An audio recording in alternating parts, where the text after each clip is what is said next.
رسول اللہ صلی اللہ علیہ وسلم نے فرمایا جمعہ کے دن اور جمعے کی رات کو کثرت سے مجھ پر درود پڑا کرو، بس جو آدمی مجھ پر ایک دفعہ درود بھیجے گا اللہ اس پر 10 رحمتیں نازل کرے گا۔ اللہم صلی علی محمد۔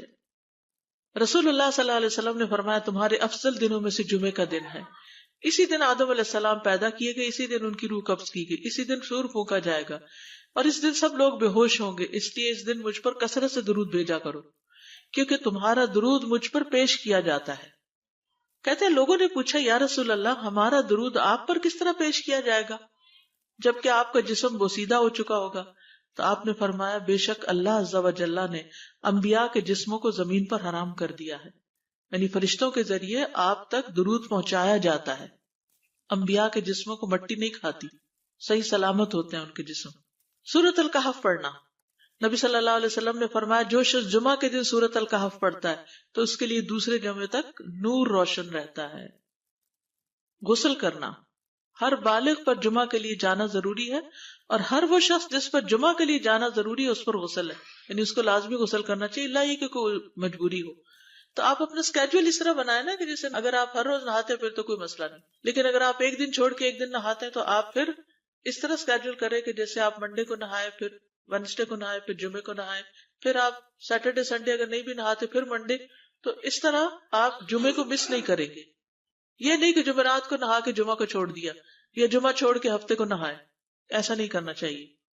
علماء نے غسل کے حکم کے بارے میں اختلاف کیا، بعض تو کہتے ہیں یہ واجب ہے، یعنی فرض کے درجے میں ہے، اور جمہور علماء یہ کہتے ہیں کہ مستحب ہے، پسندیدہ ہے، افضل عمل ہے۔ حدیث میں آتا ہے جس نے جمعے کے دن وضو کیا اس نے اچھا کیا، اور جس نے غسل کیا تو یہ افضل ہے۔ صفائی میں مبالغہ ہوتی ہے نا، ویکلی صفائی آپ کو کرنی ہوتی ہے، یعنی جیسے ناخن وغیرہ کاٹتے ہیں یا پھر اپنے زائد بال وغیرہ اتارتے ہیں، تو یہ سب چیزیں اگر جمعے کے دن ہو تو زیادہ بہتر ہے۔ نبی صلی اللہ علیہ وسلم نے فرمایا جو شخص جمعے کے دن اچھی طرح غسل کرے، اچھی طرح سنوار کر وضو کرے، اپنے بہترین لباس میں سے پہنے، یعنی جمعے کے دن باقی دنوں کی نسبت اچھا لباس پہنے، اللہ نے اس کی قسمت میں گھر والوں کی جو خوشبو لکھی ہو وہ لگا لے، یعنی گھر میں جو بھی خوشبو ہے، پھر جمعہ پڑھنے آئے تو لغو کام نہ کرے، 2 آدمیوں کے درمیان جدائی نہ کرے، یعنی 2 لوگ بیٹھے ان کے بیچ میں گھس کے بیٹھ جائے۔ اس جمعے اور دوسرے جمعے کے درمیان کے پورے ہفتے کے گناہ معاف کر دیے جاتے ہیں۔ پھر مسواک کرنا، جمعے کی سنتیں بتاتے ہوئے آپ نے فرمایا اور تم پر مسواک کرنا لازم ہے۔ اچھا لباس پہننا، نبی صلی اللہ علیہ وسلم نے فرمایا اگر ممکن ہو تو جمعہ کے لیے اپنے کام کاج کے کپڑوں کے علاوہ 2 کپڑے اور بنا رکھنے میں کیا حرج ہے، اسپیشل ڈریس رکھے جو جمعے کو ہی پہن لے۔ خوشبو لگانا، یعنی خوشبو لگائے، حدیث میں آتا ہے چاہے وہ عورت کی خوشبو سے ہو، یعنی آپ کی اپنی نہیں، بیوی کی خوشبو پڑی ہو وہی لگا لو، لیکن لگاؤ۔ تیل لگانا، جو شخص جمعہ کے دن غسل کرے اور جس قدر ممکن ہو پاکیزگی حاصل کرے اور اپنے تیل میں سے تیل لگائے یا اپنے گھر کی خوشبو میں سے خوشبو لگائے، پھر نکلے کہ 2 آدمیوں کے درمیان تفریق نہ کرے، جتنی مقدرہ نماز پڑھ لے، اور جب امام بات کرے تو خاموش رہے، اس جمعے سے لے کر دوسرے جمعے تک اس کے گناہ بخش دیے جاتے ہیں۔ جمعہ کا وقت، سورج ڈھلتے ہی جمعہ پڑھنا، سورج ڈھلتے ہی جمعہ پڑھنا، اول وقت جمعہ پڑھنا، بہت لیٹ نہیں کرنا چاہیے۔ ایاس بن سلمہ بن اکوع اپنے والد سے روایت کرتے ہیں، انہوں نے کہا کہ ہم رسول اللہ صلی اللہ علیہ وسلم کے ساتھ جمعے کی نماز پڑھ کر واپس لوٹتے تھے تو دیواروں کا سایہ اتنا نہیں ہوتا تھا کہ ان سے اپنے آپ کو سایہ مہیا کیا جا سکے، یعنی ابھی سورج بہت تھوڑا ڈھلا ہوتا تھا۔ ہاں، گرمی کی شدت میں تاخیر کی اجازت ہے۔ مسجد میں داخلہ، مسجد کی طرف جلدی نکلنا، تحیت المسجد ادا کرنا۔ عمر بن دینار کہتے ہیں انہوں نے جابر رضی اللہ عنہ کو کہتے ہوئے سنا کہ ایک شخص جمعہ کے دن مسجد میں داخل ہوا اس حال میں کہ نبی صلی اللہ علیہ وسلم خطبہ دے رہے تھے، تو آپ نے فرمایا کیا تم نے نماز پڑھی؟ اس نے کہا نہیں، تو آپ نے فرمایا کھڑے ہو 2 رکعتیں پڑھو۔ اب یہ بڑا اہم مسئلہ ہے، مسجد میں داخل ہو چاہے خطبہ ہو رہا ہو 2 رکعت پڑھے بغیر نہ بیٹھو، ٹھیک ہے؟ اور یہ کیا ہے؟ دراصل تحیت المسجد، یہ جمعے کی سنتیں نہیں ہیں، یہ کیا ہے؟ تحیت المسجد ہے، اور مختصر پڑھی جائیں، یعنی امام جب خطبہ دے رہا ہو تو چاہیے کہ 2 رکعتیں پڑھے اور دونوں میں اختصار کرے۔ نماز سے قبل ہلکا بنانے کی ممانعت، مثلا آپ جلدی چلے گئے تو یہ نہیں کہ ایک گروپ بنا کے آپس میں گپ شپ شروع کر دیں، نہیں، سیدھے ہی لائنوں میں بیٹھیے۔ انتظار کا وقت کیسے گزاریں گے؟ نفل پڑھ کے بیٹھ گئے، ذکر اذکار کریں، قبلے کی طرف رخ کر کے لائنوں میں بیٹھیں، حلقہ نہیں بنائیں، بیٹھ کے خرید و فروخت نہیں کریں، تاخیر سے آنے پہ گردنیں پھلانگ کے نہ آگے جائیں۔ رسول اللہ صلی اللہ علیہ وسلم نے فرمایا ٹیک لگا کے مت کھاؤ، یہ عام ایک ادب بتایا، یعنی اس طرح ٹیک لگا کے نہیں کھاؤ، کھانے کے وقت سیدھے ہو جاؤ۔ چھنے ہوئے آٹے کی روٹی نہ کھاؤ، میدا۔ مسجد میں کوئی جگہ مقرر نہ کرو کہ یہ میری جگہ ہے، آپ کیوں آج یہاں کھڑی ہو گئی، کہ تم اسی میں ہی نماز پڑھو۔ کچھ لوگ ہوتے ہیں نا آ کے مخصوص جگہ ہی پڑھتے ہیں، اگر کوئی اور وہاں ہو جائے ڈسٹرب ہو جاتے ہیں۔ اور جمعہ کے دن لوگوں کی گردنیں نہ پھلانگو، ورنہ اللہ تمہیں قیامت کے دن لوگوں کے لیے پل بنا دے گا۔ کیونکہ بہت اذیت کی بات ہے نا، بیٹھے ہیں لوگ باقاعدہ بعض اوقات کندھوں پہ ہاتھ رکھ کے اس کو تنگ کر اس کو تنگ کر، تو یہ نہیں کرنا چاہیے۔ اگر آپ کو اٹھنا بھی پڑ گیا بیچ میں تو واپسی پہ پیچھے کھڑے ہو جائیے، اگلی لائن مل جائے گی۔ جی یہ تو بہت ضروری بات آپ نے کی کہ جب لوگ مسجد آئے تو پہلی صف میں بیٹھے، یہ نہیں پہلی چھوڑ کے آخری میں بیٹھ جائیں اور پھر لوگ ان کی گردنیں پلانگتے رہیں، دوسروں کے لیے فتنہ بننا۔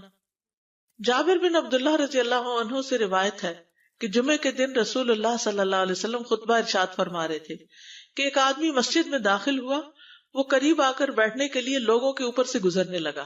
رسول اللہ صلی اللہ علیہ وسلم نے فرمایا بیٹھ جاؤ، تحقیق تم نے لوگوں کو تکلیف پہنچائی اور دیر سے آئے۔ یہ عربی کے الفاظ بڑے خوبصورت ہیں، اجلس فقد آذیت و آنیت، کتنی جامع زبان ہے یہ۔ اجلس فقط آذیت، تو نے اذیت دی، و آنیت، اور دیر سے آئے۔ ہاں تو اس سے منع کیا گیا۔ کسی کو اس کی جگہ سے نہ اٹھانا۔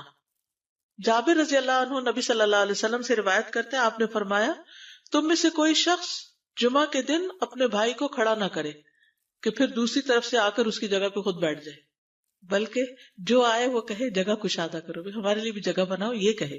خطبہ جمعہ اور اس کے آداب۔ خطبہ جمعہ کی اہمیت، جب اذان ہو جائے تو کیا کرے انسان؟ مسجد کی طرف دوڑ پڑے۔ تو مسجد میں جماعت تو نہیں ہو رہی ہوگی، پہلے کیا ہو رہا ہوگا؟ خطبہ ہو رہا ہوگا۔ امام کا خطبے سے پہلے سلام کرنا۔ نبی صلی اللہ علیہ وسلم جب ممبر پر چڑھتے تو حاضرین کو السلام علیکم کہتے۔ امام کا کھڑے ہو کر خطبہ دینا۔ رسول اللہ صلی اللہ علیہ وسلم کھڑے ہو کر خطبہ دیتے، پھر بیٹھ جاتے، پھر کھڑے ہوتے اور کھڑے ہو کر خطبہ دیتے، یعنی بیچ میں تھوڑا سا بیٹھ بھی جاتے تھے۔ جس نے تمہیں یہ خبر دی کہ آپ بیٹھ کر خطبہ دیتے تھے تو تحقیق اس نے جھوٹ بولا، بس یقیناً اللہ کی قسم میں نے آپ کے ساتھ 2000 سے زائد نمازیں پڑھی ہیں، یعنی جن میں بہت سے جمعے بھی آئے ہیں، تو ایسا کچھ نہیں۔ امام کا 2 خطبے دینا، یعنی کھڑے تھے پہلے، پھر ذرا بیٹھ گئے، پھر دوسری دفعہ اٹھے، تو یہ 2 خطبے ہو گئے۔ مختصر خطبہ دینا۔ آپ کے خطبات چند کلمات ہوا کرتے تھے، بہت لمبی تقریریں نہیں، آپ کا خطبہ درمیانہ ہوتا تھا۔ نبی صلی اللہ علیہ وسلم نے فرمایا آدمی کا نماز کو لمبا کرنا اور خطبے کو مختصر کرنا اس کی سمجھداری کی علامت ہے۔ بس نماز لمبی کرو اور خطبہ مختصر کرو، کیونکہ بعض بیان جادو جیسا اثر رکھتے ہیں، یعنی تھوڑے بھی بات کرو گے تو دل میں چلی جائے گی۔ نماز پہ زیادہ توجہ۔ نبی صلی اللہ علیہ وسلم کا خطبے میں سورۃ قاف پڑھنا۔ حارثہ بن نعمان کی بیٹی سے روایت ہے، کہتی ہے کہ میں نے سورۃ قاف رسول اللہ صلی اللہ علیہ وسلم سے سن کر حفظ کر لی۔ آپ ہر جمعے کو خطبے میں پڑھا کرتے تھے۔ سامعین کا امام کی طرف رخ کرنا، یعنی جمعے کے دن یہ نہیں کہ آپ کرسی لگا کے کسی اور طرف منہ کر کے بیٹھ جائیں اور جب جماعت ہو تو پھر صف میں کھڑے، نہیں، آپ صف میں بیٹھے ہو، کس طرف منہ ہو؟ قبلہ رخ ہو، امام سامنے ہی ہوگا نا قبلے کی طرف۔ ایک صحابی کہتے کہ جب آپ ممبر پہ چڑھتے تو ہم اپنے چہروں کے ساتھ آپ کی طرف متوجہ ہوتے، ادھر ادھر نہیں دیکھتے تھے خطبے کے دوران۔ امام کے قریب بیٹھنا۔ اللہ کے نبی صلی اللہ علیہ وسلم نے فرمایا ذکر میں حاضر ہوا کرو، یعنی خطبہ میں، اور امام کے قریب بیٹھا کرو، بے شک آدمی دور ہوتا رہتا ہے حتیٰ کہ وہ جنت میں بھی پیچھے ہی ہوگا اگرچہ وہ اس میں داخل بھی ہو جائے۔ تاخیر کی اتنی مذمت ہے۔ خاموشی سے خطبہ سننا، یعنی بات نہیں کرنی چاہیے، کوئی اہم بات بھی نہیں پوچھنی چاہیے۔ ابن مسعود سے روایت ہے کہ انہوں نے ابی ابن کعب سے قرآن کی کسی آیت کے بارے میں سوال کیا جبکہ اللہ کے نبی خطبہ دے رہے تھے، تو انہوں نے اعراض کیا اور کوئی جواب نہ دیا۔ پھر جب آپ نے نماز پڑھائی تو ابی کہنے لگے تمہارا جمعہ ہی نہیں ہوا۔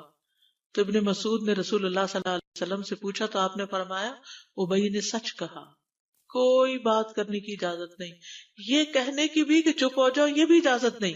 عبداللہ بن مسعود کہتے کہ جب امام جمعہ کے لیے آ گیا پھر تمہارا اپنے ساتھی سے یہ کہنا کہ خاموش رہو لغویت کے لیے کافی ہے، یہ بھی لغو بات ہے۔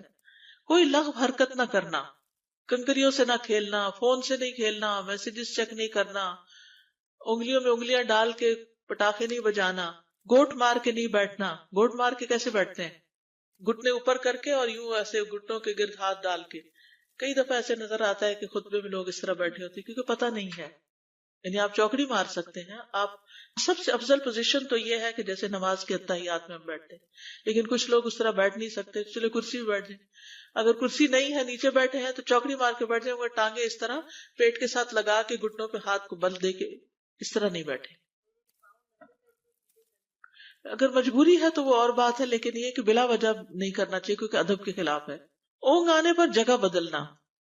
نبی صلی اللہ علیہ وسلم نے فرمایا اگر جمعہ کے دن کسی کو مسجد میں اونگ آنے لگے تو اپنی اس جگہ کو دوسری جگہ سے بدل لے. کہ بعض اوقات ایسا ہوتا ہے نا، خطبے کے وقت بڑی سکینت ہوتی ہے اور آخری خطبہ تو آپ نیند میں ہی سنتے ہیں. نماز جمعہ کی رکعت 2 رکعت ہے فرض بس. جمعہ کی نماز 2 رکعتیں ہیں اور ان دونوں میں قرات ہوتی ہے.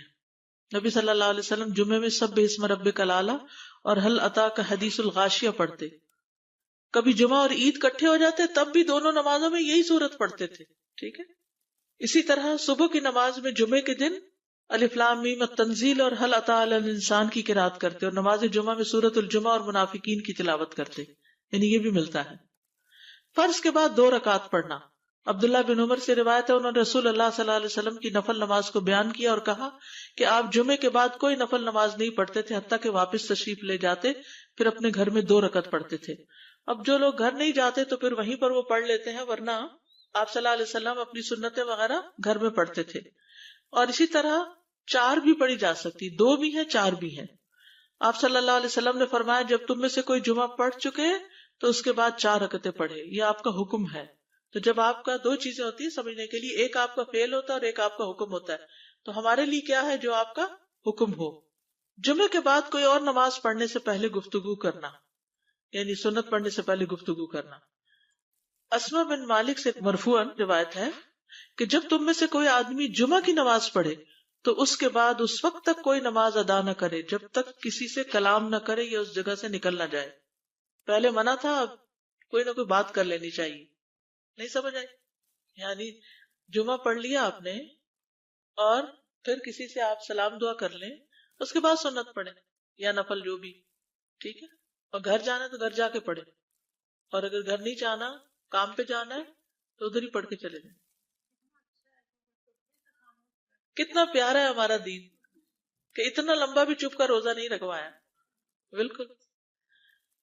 عاصم سے روایت ہے، وہ ابو قلابہ سے نقل کرتے ہیں، میں نے ان کے ساتھ جمعہ کی نماز پڑھی. جب میں نے اپنی نماز پوری کر لی انہوں نے میرے ہاتھ کو پکڑا اور میری جگہ پر کھڑے ہوئے اور مجھے اپنی جگہ پہ کھڑا کیا. وہ جو ہم چینج کرتے ہیں نا جگہ، وہ اس کی بات ہو رہی ہے.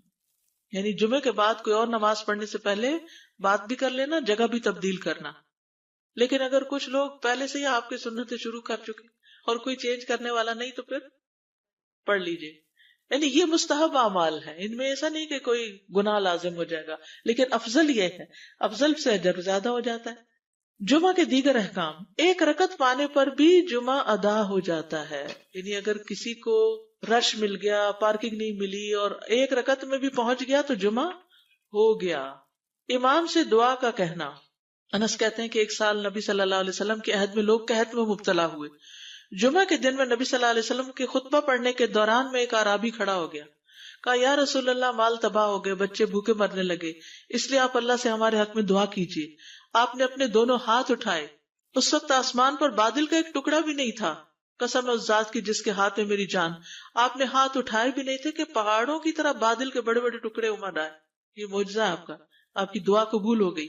پھر آپ ممبر سے ابھی اترے نہیں تھے کہ میں نے آپ کی داڑھی پر بارش کے قطروں کو ٹپکتے ہوئے دیکھا. اس دن خوب بارش ہوئی. پھر دوسرے دن، تیسرے، چوتھے، حتیٰ کہ دوسرے جمعے تک سلسلہ جاری رہا. دوسرے جمعے وہی عرابی یا کوئی اور کھڑا ہو گیا اور کہا یا رسول اللہ، چھتیں گر گئی، مال ڈوب گیا، اس لیے آپ ہمارے لیے اللہ سے دعا کیجیے. چنانچہ آپ نے اپنے دونوں ہاتھ اٹھائے اور فرمایا اے میرے اللہ، ہمارے ارد گرد برسا، ہم پر نہ برسا. اور بدلی کے جس طرف اشارہ کرتے وہ بدلی ہٹتی جاتی اور مدینہ ایک حوض کی طرح ہو گیا. وادی کنات 1 مہینے تک بہتا رہا. جو شخص بھی کسی علاقے سے آتا تو اس پر بارش کا حال بیان کرتا، جیسے ہوتا ہے نا کوئی فلڈ آ جائے یا کچھ ہریکین، تو پھر ہر کوئی موضوع گفتگو ہو جاتا ہے. جمعہ کے بعد قیلولہ کرنا. انس کہتے ہیں کہ ہم لوگ جمعہ کے دن سویرے نکلتے اور جمعہ کی نماز کے بعد قیلولہ کرتے تھے. جمعہ کے بعد کھانا کھانا. سہل کہتے ہیں کہ ہم نہ تو قیلولہ کرتے نہ دوپہر کا کھانا کھاتے مگر جمعے کے بعد. لنچ کب ہے؟ جمعے کے بعد. جمعے کو قیام و سیام کے لیے خاص کرنے کی ممانعت ہے، یعنی اس دن کی رات کو شب جمعہ منانا کہ اس رات پوری عبادت کریں گے، یہ سنت سے ثابت نہیں. ٹھیک ہے. اور دن کو روزے کے لیے خاص کرنا یہ بھی سنت سے ثابت نہیں، الا یہ کہ کوئی معمول کا روزہ رکھتا ہے، ایام 20 کا روزہ ہے تو وہ اور بات ہے. ابو ہریرہ سے روایت ہے کہ میں نے رسول اللہ صلی اللہ علیہ وسلم کو فرماتے ہوئے سنا، تم میں سے کوئی شخص جمعہ کے دن روزہ نہ رکھے مگر یہ کہ اس کے ایک دن پہلے یا اس کے بعد کا دن ملا کر روزہ رکھے. جمعہ کے دن خرید و فروخت کی ممانعت ہے. جمعہ کے دن جب نماز کے لیے پکارا جائے تو اس وقت اللہ نے خرید و فروخت سے منع کیا ہے. وَذَرُوا الْبَيْعَ، اس دن کاروبار حرام ہے. اور یہ جمعے کی دوسری اذان کے ساتھ تعلق رکھتا ہے، یعنی صبح صبح کام کر سکتے ہیں لیکن اذان ہوتے ہی چھوڑ دیں، اور جب پھر جمعہ سے فارغ ہو جائے تو دوبارہ دکان پہ جا کے بیٹھ جائیں. جابر بن عبداللہ کہتے ہیں کہ نبی صلی اللہ علیہ وسلم جمعہ کے دن خطبہ ارشاد فرما رہے تھے کہ مدینہ میں ایک تجارتی قافلہ آیا. رسول اللہ صلی اللہ علیہ وسلم کے صحابہ اس کی طرف لپک پڑے اور آپ کے پاس مسجد میں صرف 12 آدمی بچے. تو رسول اللہ صلی اللہ علیہ وسلم نے یہ صورت دیکھ کر فرمایا، اس ذات کی قسم جس کے ہاتھ میں میری جان ہے، اگر تم سارے کے سارے چلے جاتے اور کوئی بھی باقی نہ بچتا تو اس وادی میں آگ بہ پڑتی. یعنی اتنا بڑا جرم ہے یہ. پھر یہ آیت نازل ہوئی، وَإِذَا رَأَوْا تِجَارَةً أَوْ لَهْوًا انفضوا إِلَيْهَا وَتَرَكُوكَ قَائِمًا، جب وہ کوئی سودا بکتا دیکھیں یا کوئی تماشا نظر آ جائے تو اس کی طرف دوڑ جاتے ہیں اور آپ کو کھڑا ہی چھوڑ دیتے ہیں. راوی کہتے ہیں جو 12 آدمی رسول اللہ صلی اللہ علیہ وسلم کے ساتھ رہے ان میں ابو بکر اور عمر رضی اللہ عنہ بھی شامل تھے. جمعے کے دن قبولیت کی گھڑی ہوتی ہے، اس وقت اللہ سے بھلائی مانگنی چاہیے. رسول اللہ صلی اللہ علیہ وسلم نے فرمایا، جمعے کے دن میں ایک گھڑی ایسی ہے کہ کوئی مسلمان اللہ سے کسی خیر کا سوال کرتے ہوئے اس کی موافقت نہیں کرتا مگر اللہ اسے وہی خیر عطا کر دیتا ہے. فرمایا یہ ایک چھوٹی سی گھڑی تھوڑی دیر کے لیے ہوتی ہے اور یہ ہر جمعے کو ہوتی ہے. ٹھیک ہے. اور خصوصاً نماز میں بھی اگر کوئی دعا کر رہا ہوتا ہے نا انسان تو وہ بھی قبول ہو جاتی ہے. نماز میں دعا کہاں ہوتی ہے؟ شروع میں ہوتی ہے، رکوع میں ہوتی ہے، سجدے میں ہوتی ہے، تشہد میں ہوتی ہیں. تو اگر یعنی جمعہ پڑھ رہے ہیں اور بیچ میں دعائیں آ گئی ہیں تو ہو سکتا ہے وہی گھڑی آ گئی ہو اور آپ کی دعا قبول ہو جائے. اور یہ تورات میں بھی اس کا ذکر تھا. ابو ہریرہ رضی اللہ عنہ کہتے ہیں کہ رسول اللہ صلی اللہ علیہ وسلم نے فرمایا، بہترین دن جس میں سورج طلوع ہوتا ہے جمعہ کا دن ہے. اس دن میں ایک گھڑی ایسی ہے کہ نماز کی حالت میں اگر کوئی مسلمان بندہ اللہ عز و جل سے کچھ طلب کرے تو وہ اس کو ضرور دیتا ہے. کعب نے کہا ایسا سال میں ایک مرتبہ ہوتا ہے؟ تو میں نے کہا نہیں بلکہ ہر جمعہ کو ہوتا ہے. کہتے ہیں پھر کعب نے تورات پڑھی تو کہا نبی صلی اللہ علیہ وسلم نے سچ فرمایا. ابو ہریرہ رضی اللہ عنہ کہتے ہیں کہ میں بعد میں عبداللہ بن سلام سے ملا اور ان سے اپنی اور کعب کی مجلس کا بتایا تو عبداللہ بن سلام رضی اللہ عنہ نے کہا میں جانتا ہوں وہ گھڑی کب آتی ہے. ابو ہریرہ نے کہا مجھے بھی بتائیے. انہوں نے کہا وہ جمعہ کے دن میں آخری گھڑی ہے. میں نے کہا یہ جمعے کے دن کی آخری گھڑی کیسے ہو سکتی ہے؟ حالانکہ رسول اللہ صلی اللہ علیہ وسلم نے فرمایا جو مسلمان بندہ اس کو نماز پڑھتے ہوئے پائے. اس وقت میں کوئی نماز نہیں پڑھی جاتی. تو عبداللہ بن سلام نے کہا کیا رسول اللہ صلی اللہ علیہ وسلم نے یہ نہیں فرمایا جو شخص نماز کے انتظار میں بیٹھا رہے وہ گویا نماز ہی کی حالت میں ہے حتیٰ کہ نماز پڑھ لے؟ کہتے ہیں میں نے کہا ہاں. تو انہوں نے کہا بس یہی ہے، یعنی اس وقت کیا کرنا چاہیے؟ آخری گھڑی میں وضو وغیرہ کر کے مغرب کی نماز کے انتظار میں بیٹھ کے دعائیں کریں، اذان ہو تو نماز پڑھ لیں. عصر کے بعد سے مغرب تک کا وقت ہے. انس بن مالک سے روایت ہے کہ نبی صلی اللہ علیہ وسلم نے فرمایا جمعہ کے دن اس گھڑی کو جس میں دعا کی قبولیت کی امید کی جاتی ہے عصر سے لے کر سورج ڈوبنے تک کے درمیان تلاش کرو اور دن کی آخری گھڑی ہے.